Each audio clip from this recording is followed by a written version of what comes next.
Hello friends, welcome to live study. આપણી YouTube ચેનલમાં તમામ મિત્રોનું હાર્દિક સ્વાગત છે.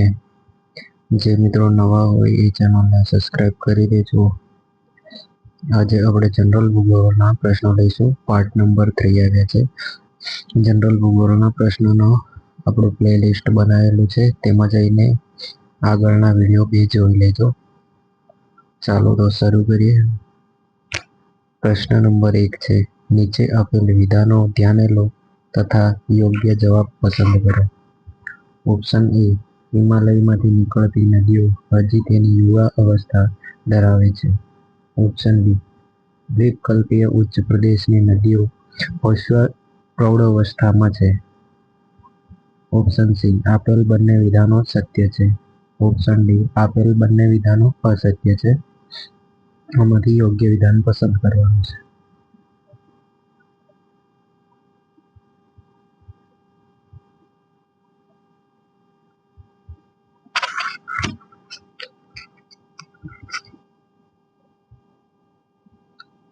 પ્રશ્ન નંબર 1 નો જવાબ આવે છે ઓપ્શન સી, આપેલ બંને વિધાન સત્ય છે. એટલે કે હિમાલયમાંથી નીકળતી નદીઓ હજી તે યુવા અવસ્થા ધરાવે છે અને દ્વીપકલ્પીય ઉચ્ચ પ્રદેશની નદીઓ પ્રૌઢ અવસ્થામાં છે. એટલે એ અને બી બંને વિધાન સાચા છે. અહીંયા ઓપ્શન આવશે સી, આપેલ બંને વિધાન સત્ય છે. પ્રશ્ન નંબર 2, ધારો કે તમે ભારત ભ્રમણ માટે નીકળ્યા છો ત્યારે અમુક પ્રદેશોમાં તમને માટી લાલ રંગની જોવા મળે છે. આ બાબતનું સાચું કારણ શું હશે? ભારતમાં અલગ અલગ જગ્યાએ અલગ અલગ લાલ કલરની માટી જોવા મળે, તેનું કારણ શું છે?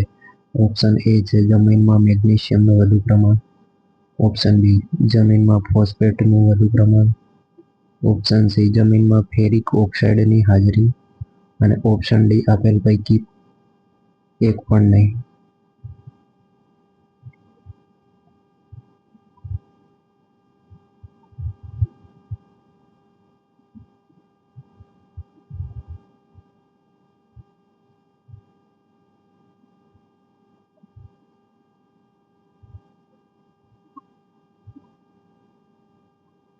પ્રશ્ન નંબર 2 નો જવાબ આવે છે ઓપ્શન સી, જમીનમાં ફેરિક ઓક્સાઇડની હાજરી. જમીનમાં ફેરિક ઓક્સાઇડની હાજરીના કારણે અમુક પ્રદેશોમાં લાલ રંગની માટી જોવા મળે છે. તેનું સાચું કારણ છે જમીનમાં ફેરિક ઓક્સાઇડની હાજરી. પ્રશ્ન નંબર 3, ઓલિવ રીડલી કાચબાના સંરક્ષણ માટે કઈ નદી પ્રખ્યાત છે? Option A, Rushikulya. Option B, Subarnarekha. Option C, Mahi નદી. અને ઓપ્શન ડી, ગંગા.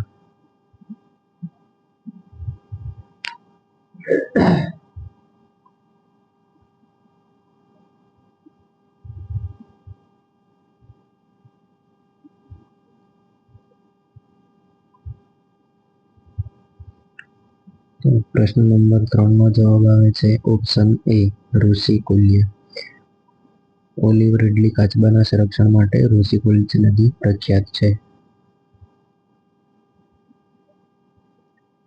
પ્રશ્ન નંબર 4, ભારતની ચારેય દિશામાં આવેલા અત્યંત બિંદુ સંદર્ભે આપેલ માહિતી ધ્યાને લો તથા યોગ્ય જવાબ પસંદ કરો.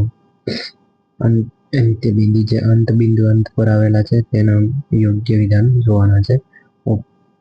1 નંબર ઉપર આપેલું છે ઉત્તર લદ્દાખ ઇન્દિરા કોલ.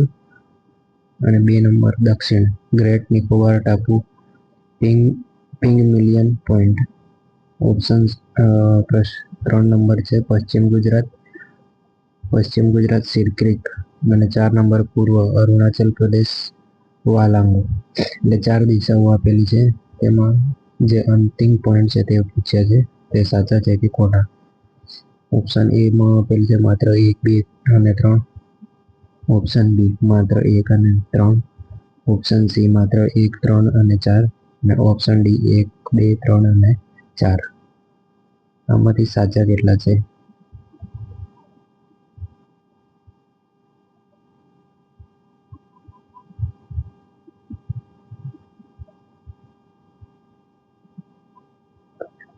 ચલો પ્રશ્ન નંબર 4 નો જવાબ જોઈએ. ઓપ્શન ડી 1, 2, 3 અને 4 સાચા છે. ઉત્તર દિશામાં લદ્દાખ ઇન્દિરા ફોલ છે. દક્ષિણમાં ગ્રેટ નિકોબાર ટાપુ જે પિંગમિલિયન પોઈન્ટ છે. પશ્ચિમમાં ગુજરાત સિર ક્રીક અને પૂર્વમાં અરુણાચલ પ્રદેશ વાલાંગુ. આ 4 છેલ્લા પોઈન્ટ છે. પ્રશ્ન નંબર 5, નીચેના પૈકી કયો ઘાટ અરુણાચલ પ્રદેશને તિબ્બત સાથે જોડે છે? Option A Aghil, option B Banihal, option C Bomdila અને ઓપ્શન ડી ચાંગલા.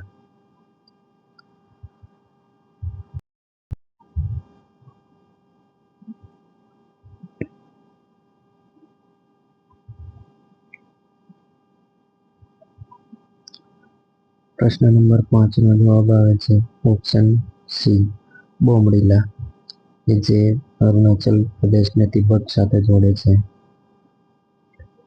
પ્રશ્ન નંબર 6, મહાદ્વીપનો ધીમો ઢાળવાળો પ્રકોષ્ઠ જે સમુદ્ર જળની નીચે છે પરંતુ જમીન વિસ્તારના મેદાનનો જ એક ભાગ છે તેને શું કહે છે?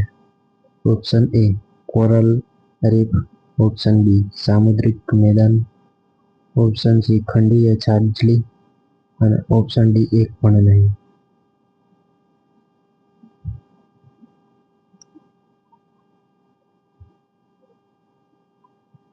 જમીન વિસ્તારનો મેદાન જેવો જ એક ભાગ છે જે ઢાળવાળો છે, ભૂપૃષ્ઠ સમુદ્ર જળની નીચે.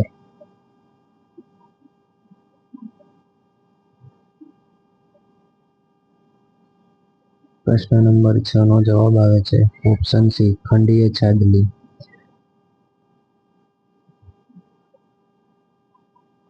પ્રશ્ન નંબર 7, ગુજરાતમાં વહેતી અંતસ્થ નદીઓ કઈ છે? Option A Banas, option B Rupen છે, અહીંયા રૂપેકાર ટાઈપમાં છે, રૂપેણ, ઓપ્શન સી સરસ્વતી અને ઓપ્શન ડી આપેલ તમામ.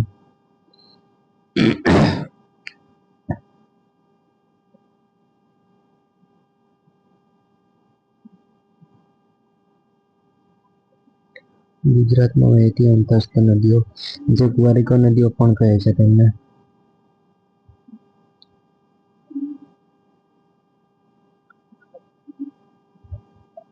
પ્રશ્ન નંબર 7 નો જવાબ આવે છે ઓપ્શન ડી આપેલ તમામ. બનાસ, રૂપેણ અને સરસ્વતી 3 નદીઓ અંતસ્થ નદીઓ છે.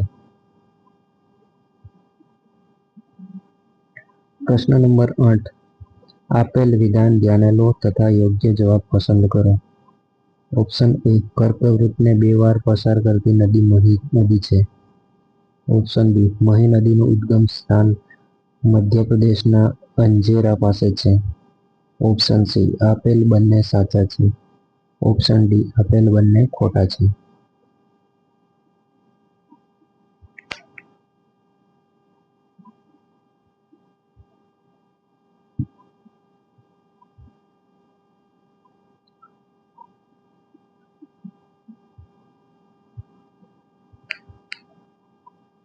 પ્રશ્ન નંબર 8 નો જવાબ આવે છે ઓપ્શન સી આપેલ બંને સાચા છે. મહી નદી કર્કવૃતને 2 વાર પસાર કરે છે અને મહી નદીનું ઉદ્ગમ સ્થાન મધ્યપ્રદેશના અંજેરા પાસે છે. પ્રશ્ન નંબર 9, રામાયણમાં ઉલ્લેખિત દંડકારણ્ય પ્રદેશ એટલે હાલનું કયું સ્થાન? ઓપ્શન એ ડાંગ જિલ્લો, ઓપ્શન બી છોટાઉદેપુર જિલ્લો, ઓપ્શન સી તાપી જિલ્લો અને ઓપ્શન ડી એક પણ નહીં. રામાયણમાં ઉલ્લેખાયેલો જે દંડકારણ્ય પ્રદેશ છે તે હાલમાં કયો પ્રદેશ તરીકે ઓળખાય છે?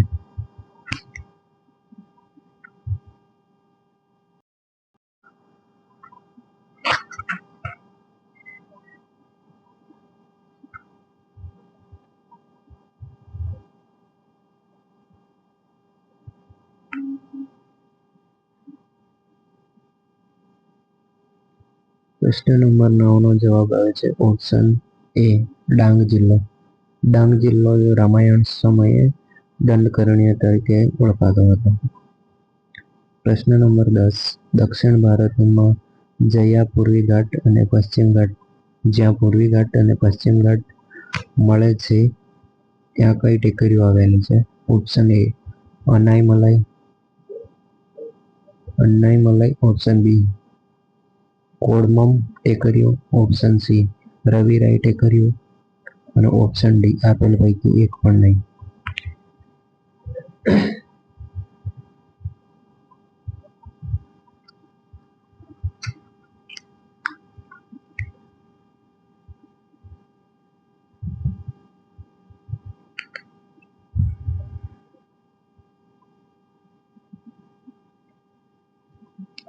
પ્રશ્ન નંબર 10 નો જવાબ આવે છે ઓપ્શન ડી આપેલ પૈકી એક પણ નહીં.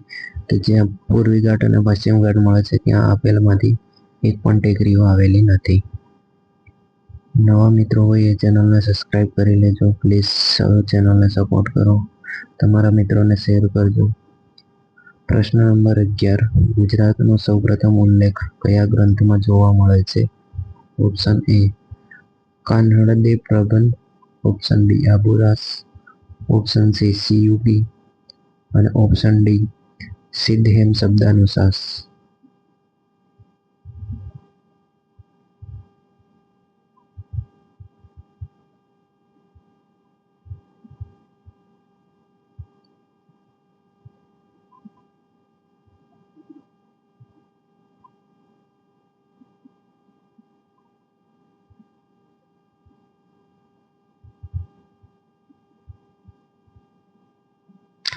પ્રશ્ન નંબર 11 નો જવાબ આવે છે ઓપ્શન બી આબુરાસ.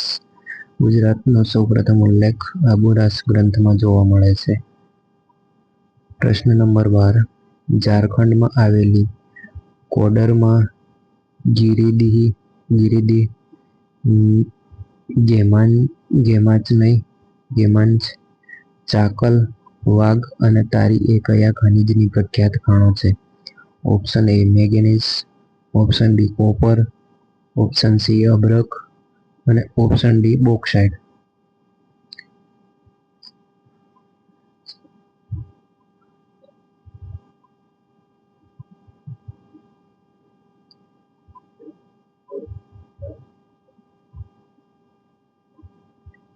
પ્રશ્ન નંબર 12 નો જવાબ આવે છે ઓપ્શન સી અભ્રક, કે જે ઝારખંડમાં આવેલી ખનિજની ખાણો છે તે અભ્રક માટેની છે. પ્રશ્ન નંબર 13, કંઠીનું મેદાન કયા જિલ્લામાં આવેલું છે? કંઠીનું મેદાન કયા જિલ્લામાં આવેલું છે? Option A Bhavnagar, option B Kutch, option C Jamnagar અને ઓપ્શન ડી બનાસકાંઠા. આ 4 જિલ્લામાંથી કયા જિલ્લામાં કંઠીનું મેદાન આવેલું છે?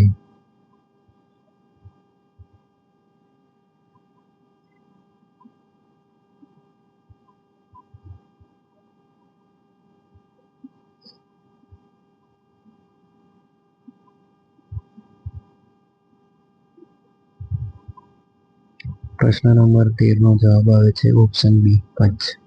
કચ્છમાં કંઠીનું મેદાન આવેલું છે. પ્રશ્ન નંબર 14, મીઠું એ સોડિયમ અને ક્લોરાઇડનું મિશ્રણ છે. સૌથી વધુ મીઠાનું ઉત્પાદન કયા રાજ્યમાં થાય છે? Option A Kerala, option B Goa, option C Gujarat અને ઓપ્શન ડી તમિલનાડુ. આ 4 રાજ્યમાંથી સૌથી વધુ મીઠાનું ઉત્પાદન કયું રાજ્ય કરે છે?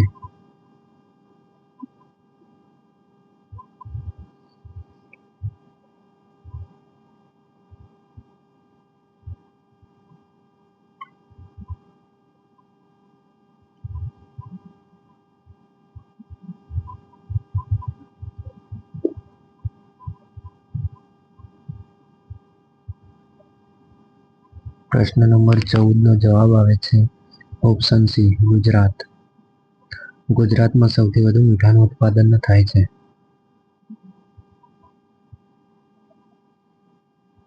પ્રશ્ન નંબર 15, સૌરાષ્ટ્રનો ઉચ્ચ પ્રદેશ કયા ખડકોનો બનેલો છે? ઓપ્શન એ વિકૃત ખડકો, ઓપ્શન બી અગ્નિકૃત ખડકો, ઓપ્શન સી જળકૃત ખડકો અને ઓપ્શન ડી એક પણ નહીં. સૌરાષ્ટ્રનો ઉચ્ચ પ્રદેશ કયા ખડકોનો બનેલો છે?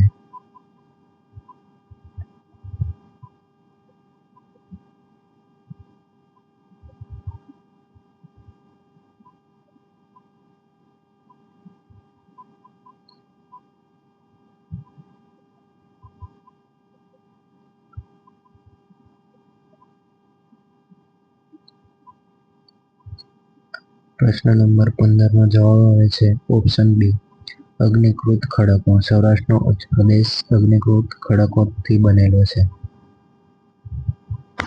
પ્રશ્ન નંબર 16 ભારતમાં કોલસાના સંચિત ભંડાર અને ઉત્પાદન બંનેની દ્રષ્ટિએ કયું રાજ્ય પ્રથમ ક્રમ ધરાવે છે? Option A Bihar, option B Odisha, option C Jharkhand અને ઓપ્શન ડી છત્તીસગઢ. આ 4 રાજ્યોમાંથી કોલસાની સંચિત ભંડાર અને ઉત્પાદન બંનેની દ્રષ્ટિએ પ્રથમ ક્રમ ધરાવતું રાજ્ય કયું છે?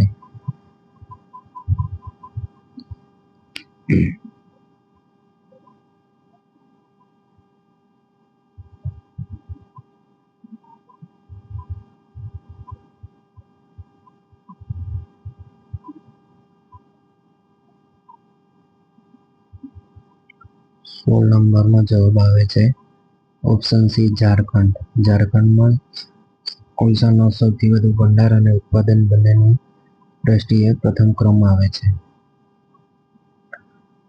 પ્રશ્ન નંબર 17 ટૂંકા સમયગાળાની વાતાવરણની સરેરાશ પરિસ્થિતિને શું કહે છે? ઓપ્શન એ આબોહવા, ઓપ્શન બી વાતાવરણ, ઓપ્શન સી હવામાન અને ઓપ્શન ડી એક પણ નહીં. ટૂંકા સમયગાળાની વાતાવરણની સરેરાશ પરિસ્થિતિને શું કહે છે?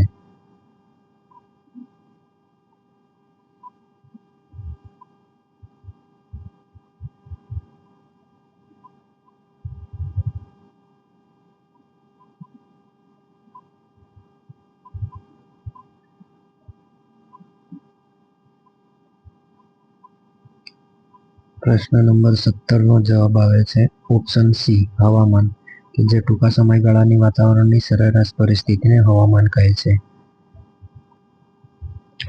પ્રશ્ન નંબર 18 ભારતમાં પરમાણુ ઉર્જાના વિકાસમાં સૌથી અગત્યનો ફાળો કયા વૈજ્ઞાનિકનો છે? Option A doctor Vikrambhai Sarabhai, option B doctor Visvesvaraya, option C doctor N Prasad અને option D doctor Homi Jehangir Bhabha. 4 વૈજ્ઞાનિકમાંથી સૌથી વધુ કોના ફાળે જાય છે?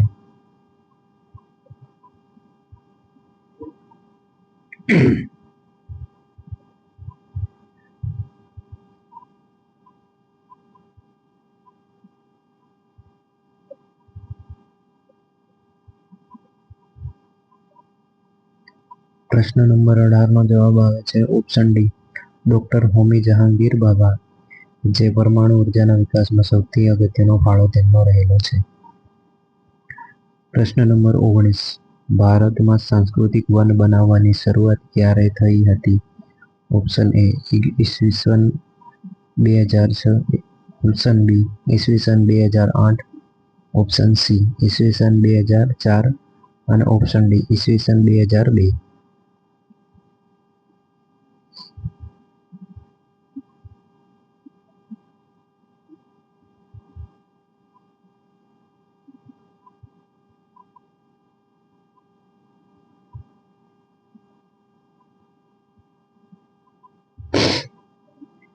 પ્રશ્ન નંબર 19 નો જવાબ આવે છે ઓપ્શન સી ઈસવીસન 2004. ગુજરાતમાં સાંસ્કૃતિક વન બનાવવાની શરૂઆત ઈસવીસન 2004માં થઈ હતી. પ્રશ્ન નંબર 20 નીચેનામાંથી કયું પરમાણુ ઉર્જા કેન્દ્ર તમિલનાડુમાં આવેલું છે? Option A Neyveli, option B Kalpakkam, option C Tarapur અને ઓપ્શન ડી તાંજોર.